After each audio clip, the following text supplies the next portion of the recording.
Assalamu alaikum, Sayyidi. Wa alaikum salam wa rahmatullah.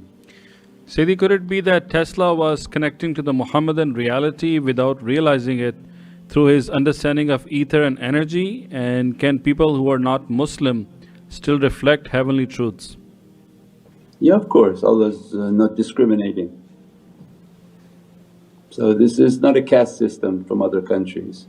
Allah loves His creation and inspires everyone to take from a plate. It's as if saying that God has a plate of food but only me and you can eat from it, and the rest He created to starve them. That doesn't seem correct. So aql doesn't even tell you that that's possible. If God creates a plate of food, everyone is welcome to it. Now if you turn away the plate and say, I'd rather eat from where the dog is eating, that's up to you. But He offers His plate for anyone whom wishes to take from it. That's why then when you hear from some of their inspirations and talks is they contemplated. And they didn't think through their mind, but they said that through inspiration I'm getting understandings that everything is alive. Now whether it was from angels or jinn or mu'min jinn or it doesn't matter, but it was a means in which to bring a people away from where science was taking them. Because he was at the same time Allah was sending him, was the same time these guys were coming up with all of their ridiculous theories. Because academia, the more you make it confusing the more they like it. Nobody could understand it, and that was a style of, this must be real because I'm so confused, I don't know what he's talking about, it must be amazing. So all of these Einsteins, and they went on to build all sorts of horrific weapons, this class of people, was to what? Take people away from the belief of Allah, and was not for the betterment of people and the souls of people, but was for destruction, because ultimately they produce weapons of immense destruction.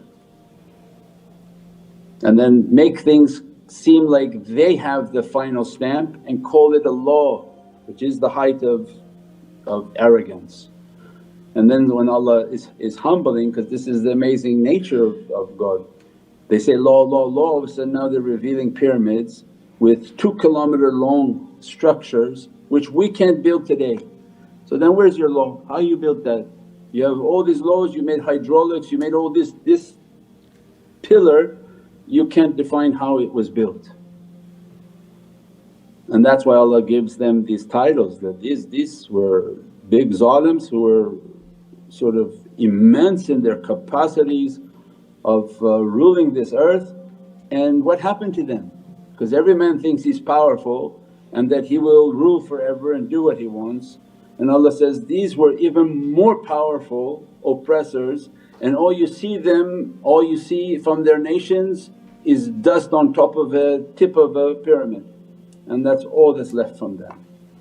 Once they uncover the size of what they were making, will be more astonishing that Allah took them from the surface of the earth. For someone who has eyes, it's humbling. All that you make today of your technologies and weaponry and devices, you too will be dust one day, and all that will be left is the story that you left behind.